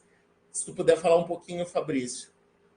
Sim, eu sou professor efetivo aqui na rede municipal de Goiânia, né? Então, eu trabalho com o ensino fundamental 2 de manhã e à noite eu trabalho com EAJA, né? Educação de Jovens e Adultos. E aí eu estou já desde 2012, né, atuando e eu, assim, com relação a essa prática, né? Na semana passada foi trabalho com discos também, levei lá os discos do Caetano dessa vez, né? Para a gente trabalhar um pouco essa materialidade. Eu falava sobre as turmas de sexto ano, sobre fonte histórica, né? Não era nada referente à redemocratização, fonte histórica. Aí eu perguntei lá para eles que ano que foi gravado o disco, qual tipo de tecnologia foi. Isso tudo tem no encarte, né? Quais foram as pessoas envolvidas, e pedi para eles fazerem um textinho sobre o que eles podiam pesquisar ali, só lendo o encarte. Aí depois a gente ouviu um pouco das músicas também, aí pedi para eles relatar também o que eles achavam das músicas, se era muito diferente das músicas de hoje, se eles gostaram, não gostaram, enfim, para trazer também um pouco das experiências deles, colocar ele e explicar a questão também do sujeito histórico, né? Eu falei, olha, vocês também são sujeito histórico, vocês também fazem história. E aí foi bem bacana, então eu estou atuando. Né? E olha que aula maravilhosa, que aulas, né? Vocês dois trouxeram. E aí aquele procedimento do diário de campo, né? De anotar o que está acontecendo em sala de aula. Né? Aquelas perguntas que os alunos e as alunas fazem, que às vezes a gente fica, ai meu Deus, não entendeu nada, mas é uma pergunta que saiu, ou uma consideração assim, mas será que não é melhor hoje?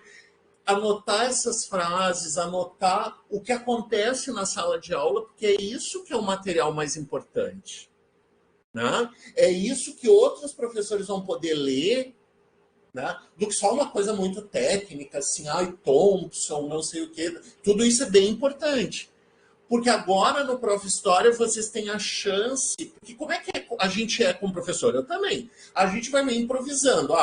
Hoje eu vou usar o vinil, não deu certo, ou deu um pouco certo aqui. Então não vou mais fazer isso, vou fazer aquilo. É assim que a gente vai fazendo, porque já não tem muito tempo, inclusive. Né? Eu também, quando eu dou aula na universidade, eu dou um texto. Esse texto ninguém entendeu, foi ruim.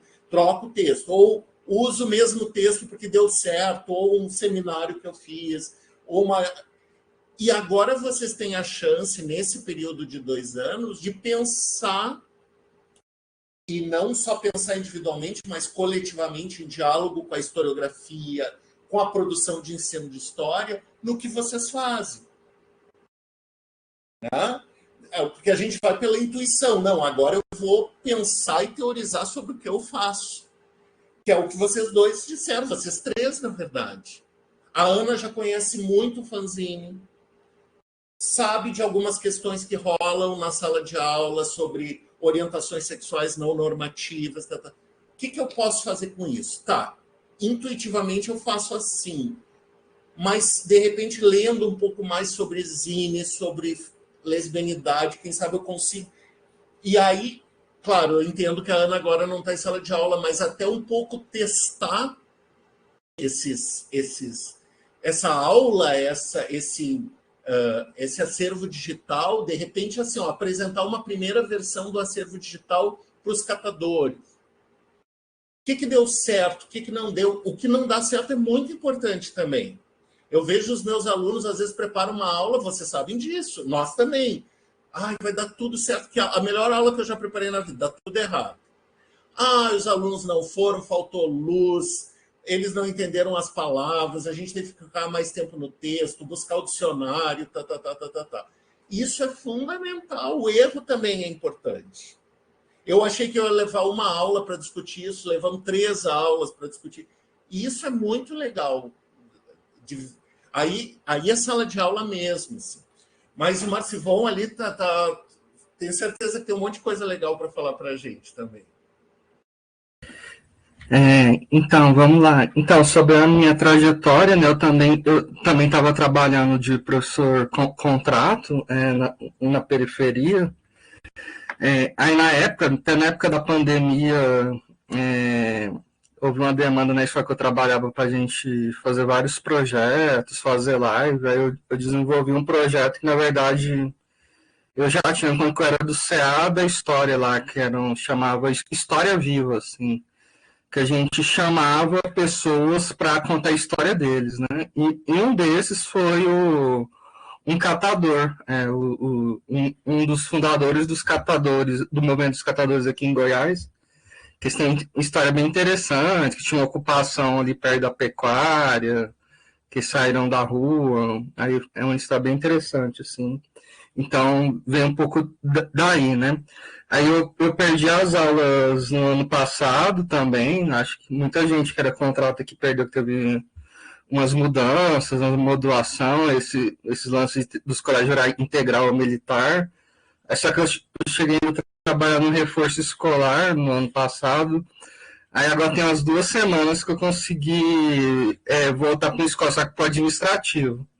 Então, assim, tem umas 2 semanas que eu voltei para a escola, mas não em sala de aula, no administrativo. Mas até o diretor estava querendo que eu fizesse alguns projetos meus, que ele me conhece. Ele falou que até ia vir aqui, só que aí eu vi que o tutor da escola chegou lá, eu acho que bagunçou tudo, assim, tem uns tutores que vigiam as escolas, aí ele não veio. E aí eu pretendo continuar alguns projetos que eu consegui mesmo fora da sala, tipo esse da História Viva, assim. Enfim, aí sobre o produto pedagógico em si, né, eu acho que era... No meu projeto eu tinha tentado detalhar mais, eu acho que num resumo expandido não deu para colocar tudo, mas era do jeito que o senhor falou mesmo, assim, a ideia era como que ele é um trabalho coletivo, né, tem outras pessoas na aceleradora social, inclusive os catadores, né, a gente presta assessoria, a gente apoia, as coisas principais são os catadores. Então a ideia do Arceu vai ser um site, né, mesmo, que seria organizado pela UFG, às vezes com parcerias, né, e com o Ministério Público, Secretaria de Educação, ia ser alimentado com essas pesquisas dos pesquisadores, dos catadores, e realmente a minha dissertação só seria uma parte, né, seria só essa parte que eu tenho que ver como que vai ser esse recorte final. Até então está sendo dos trapeiros na Primeira Guerra ali, né? Mas teriam outros materiais, né? E dos catadores, né? Assim, a gente tem alguns projetos ativos, né? Esse projeto que a gente tinha do reforço do curso de ensejo, ele acabou, mas a gente estava tendo um outro projeto que a gente estava fazendo alguns cursos nas cooperativas, lá pela UFG, do Sencocop, lá que tem um setor lá da UFG que mexe com isso, lá da incubadora, essas coisas lá. Então a gente tem contato constante com as cooperativas. Aí, assim, a minha dúvida ainda, assim, principal vai ser realmente, sim, do material pedagógico para as escolas, né? tem um projeto que eu fiz também, que é um projeto que é de um outro cara aí que chama Lixo Zero, né? Ele vai fazendo palestras na Semana do Meio Ambiente, né? Aí eles fazem parcerias lá, aí vai os catadores, aí o pessoal da Secretaria do Meio Ambiente, faz uma série de atividades nas escolas relacionado ao meio ambiente, sustentabilidade e tudo mais, né? Eu estava pensando assim que pelas escolas teriam que ser, às vezes, para algum projeto desse tipo, que teria que ser articulado, algum projeto de extensão pela aceleradora, né? Pelo movimento dos catadores e ia dar para pegar essa parte, como esse da história viva, né? Levar os catadores para contar a história deles, né? E tudo mais. Porque, inclusive, assim, nas periferias, assim, inclusive, tem alunos que são filhos de catadores. Aí, às vezes, assim, os alunos, assim, às vezes têm vergonha de falar a profissão do pai e tudo mais. Só que aí, depois que eles veem a importância, né, dos catadores para o meio ambiente, cria uma autoestima, assim, vai mudando, assim. Aí, eu já vi isso, assim, das aulas que eu cito muitos catadores, os alunos começarem a ter, vamos dizer assim, mais orgulho, assim, dessa questão, assim, né? De entender, assim, desde lá na época que ninguém falava do meio ambiente, os catadores já faziam, né? Então, acho que nessa parte de autoestima, de autoconsciência vai ser muito importante, mas ela vai ter que ser realmente estruturada melhor com um projeto de extensão, né? Até que o meu orientador, ele é coordenador da extensão lá da Faculdade de História. Mas eu acho, Marcivão, que seria legal fazer um projeto, para não ficar desvinculado. Olha, eu vou fazer o arquivo digital dos trapeiros na Primeira Guerra. Eu acho que era legal fazer um material pedagógico sobre isso. Uhum. Tipo assim, quando o pessoal estiver trabalhando guerras mundiais no currículo de história, como é que esse tema poderia entrar? Eu tenho aqui as fontes, como é que eu poderia fazer os alunos a interrogar essas fontes? Primeiro, partir lá isso que tu disse, o que estava acontecendo na Primeira Guerra Mundial, essa questão da produção do papel, explorar essas fontes que tu está trabalhando para não fazer uma outra coisa. E aí vamos fazer um projeto de extensão. Pode ser um projeto de extensão, mas relacionado com esse material. Uhum. Depois, olha, fazer relação com o presente. Mas primeiro trabalhar com esse material, que é o que tu está trabalhando. Para pensar um pouco o que a Ana falou, não, acho que foi o Fabrício que falou, olha, quem é que faz a história, mas faz, né, não são só as elites, né? Então, mostrar a presença e a importância desses sujeitos sociais que são tão invisibilizados, como as lesbianas, né? Esse pessoal catador, mostrando a importância ambiental, isso que tu falaste agora, mas não fazer uma coisa diferente do que tu já está fazendo, é usar esse material e como se poderia propor uma aula com esse material. Né? Olha, vamos fazer em grupo, distribuir esses recortes não, né? Mas esses material de imprensa. Que questões poderia propor para os alunos? Depois eles apresentariam, enfim, vocês têm muito mais experiência que eu com a gurizada, né? Que a gente fala gurizada no Rio Grande do Sul, com os meninos, que nem disse a Ana, né? Então, acho que esse mesmo material, claro, pode ter assim 2, 3 aulas. Aí, de repente, o Fabrício, já estou dizendo aqui, o Fabrício vai te ceder as aulas de EJA lá para tu fazer essa atividade na turma dele, né? Olha, estou brincando, né? Então, olha, ou nessas escolas que tu sabe que tem uma presença importante, olha, tem que assinar aqui embaixo alguma coisa, depois só para vocês não perderem, né? Enfim, só estou dando sugestões. Insisto, eu estou aqui, ótimo, estou na melhor posição, dando palpite no trabalho dos outros, né? É super fácil fazer isso, vocês se entendam com os orientadores e as orientadoras, mas é esse olhar mais externo, assim, né? Que eu tô podendo apresentar aqui para vocês. Enquanto vocês assinam e tomam uma aguinha, quero saber se Eu não sei, Thiago, eu assino também ou não precisa?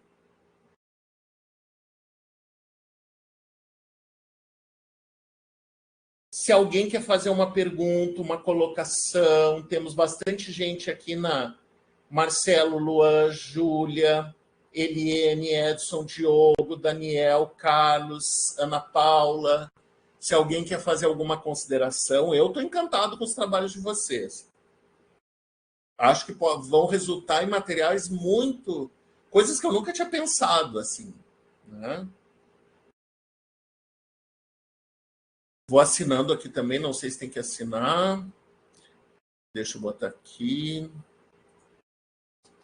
Se alguém tiver alguma pergunta, assinem aí, gente, para não perder depois o certificado. Estou assinando aqui. Também, se o pessoal da mesa quiser fazer alguma consideração, algum complemento, alguma explicação.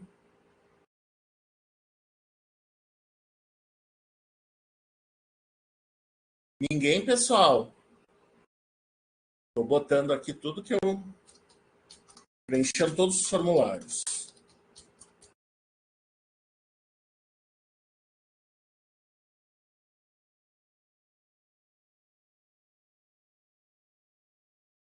Marcivon.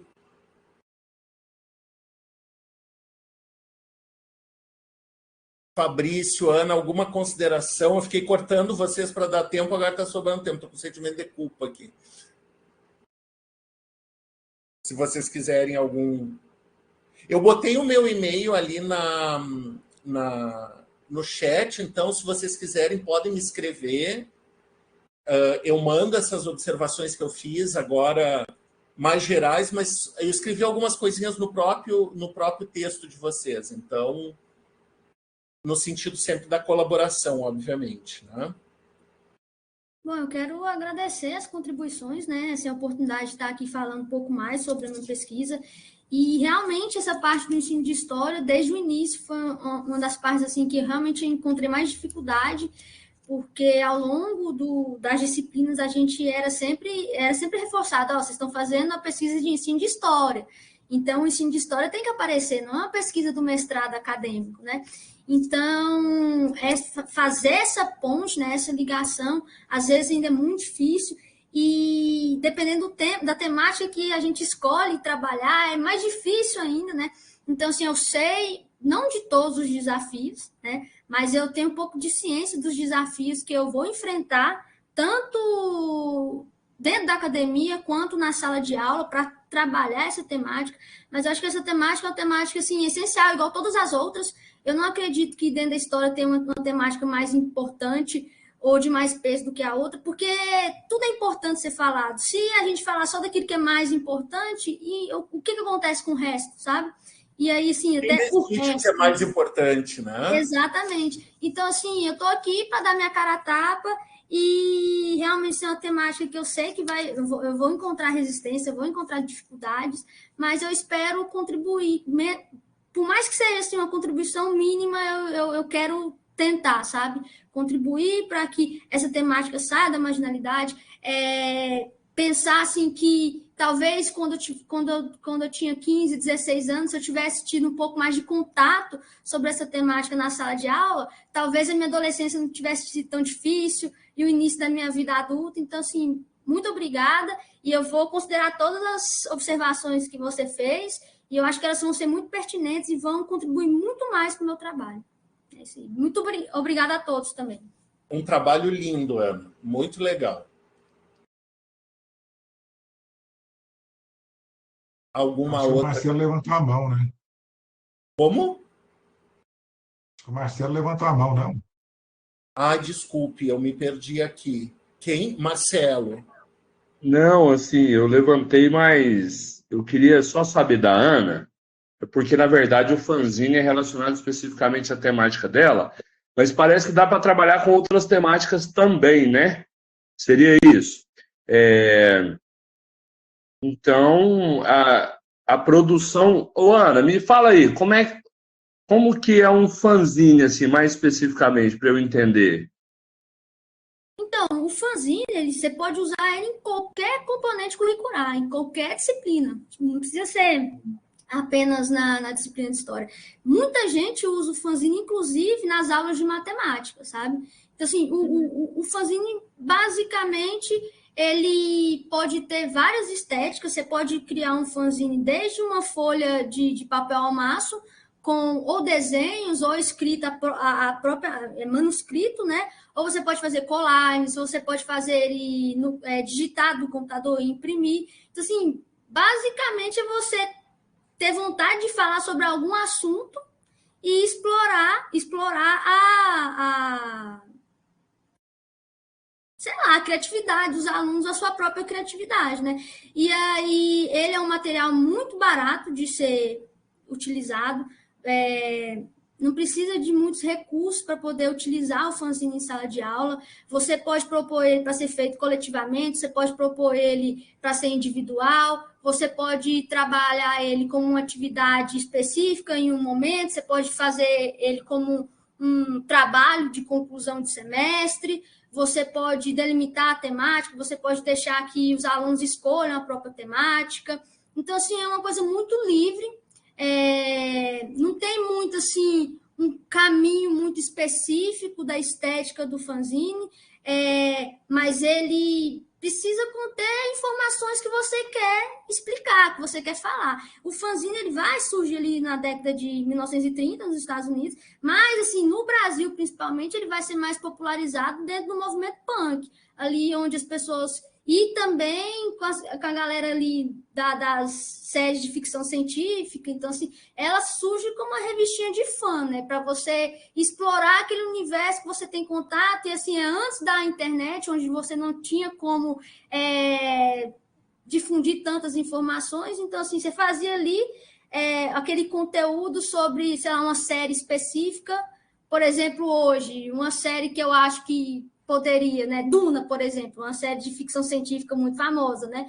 Então, aí você pega e explora conceitos dentro do universo de Duna, onde você acha interessante, onde você acha pertinente, e joga ali no fanzine com a sua estética, com aquilo que você acha que é interessante, que vai fazer sentido com o assunto que você está falando. Então, assim, são inúmeras possibilidades que você pode aplicar dentro do fanzine, né? E aí o fanzine também, assim, agora falando contribuições para a educação, ele vai trazer o seu aluno, fazer com que o seu aluno precise pesquisar, precise escrever, precise ler para poder colocar informações ali naquela mídia, né?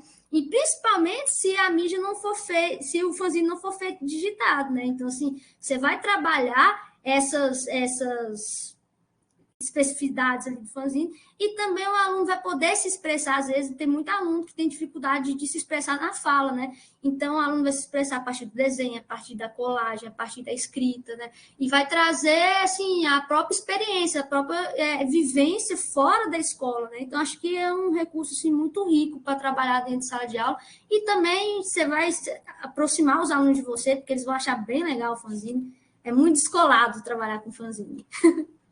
Ah, tá, obrigado. Gente, eu acho que eu não estou vendo as mãozinhas aqui. Alguém mais? A gente começou um pouquinho atrasado, então temos um tempinho se alguém mais quiser fazer uma pergunta. Pode até abrir o microfone.